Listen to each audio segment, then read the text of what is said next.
lumabas na talaga yung totoong ugali ng mga tulpo, no? Simula nung sumingaw yung kanilang baho. Eh akalain mo ba naman, pati yung kargador, dinamay na. O eto, may sagot ang isang dating general sa kanya. At ang mga netizens, ang sabi, okay lang kargador kaysa mangkanor. O ayon po dito, sa balita ngayon, retired general dinepensahan ang Brave 18 matapos tawaging kargador ng isang senador. Naglabas ng pahayag si retired General Orlando De Leon, kasunod ng bansag ni Senator Raffy Tulfo sa grupong Brave 18, ang mga dating sundalo na naglahad ng aligasyon kaugnay ng umano'y malawakang anomalya sa flood control projects. Ano yun? Pagkatapos nabulgar o binulgar ng mga 18 ex-soldiers yung ginagawa ninyo, lalo na sa kapatid mong si Erwin Tulfo, mangkanor daw eh. Ito lang ang sagot nyo. Sa isinagawang consultative meeting ng Gatchalian Black Senate Blue Ribbon Committee sa pangunguna ni Senator Erwin Tulfo nitong June 8, tinukoy ni Senator Raffy Tulfo bilang 18 kargador. Ang grupo ng mga dating sundalo. Iba talaga pag nakpiko ng mga tulpo kung ano-ano yung lumalabas sa bunganga eh. Ang babastos ng bunganga eh, no? Pansin nyo, nakaraan si Erwin Tulfo, kung ano yung pinagsasabi niya, bandang huli, nagsorry pala. O itong si Raffy Tulfo, baka bandang huli pag maraming mag-react na kargador dyan, nakaabang sa Senado, baka mag-sorry din na naman, baka mag-sorry din to. Payag ay bahagi ng kanyang pag-question sa kredibilidad ng mga testigo na nagsabsabing sila umano ang naghatid ng mga maletang naglalaman ng pera para sa ilang opisyal at personalidad na nadawit sa kontrobersiya. Yung pahiring kasi nila dyan na naging meeting, hindi naman pwedeng ganyan na inakusahan yung mga senador na nandyan, pati si Erwin Tulfo na di umano ay chair ng Blue Ribbon, ay hindi naman pwedeng siya yung nandyan, siya yung kasama doon sa listahan.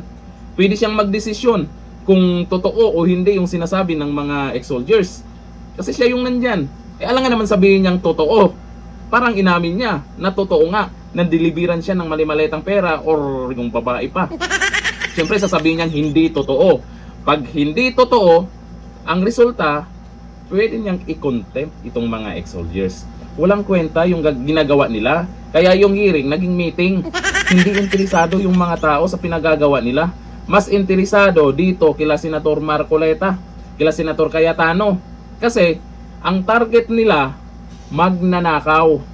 Pansin nyo kung sino ang target nila Tulfo dyan sa hearing naging meeting.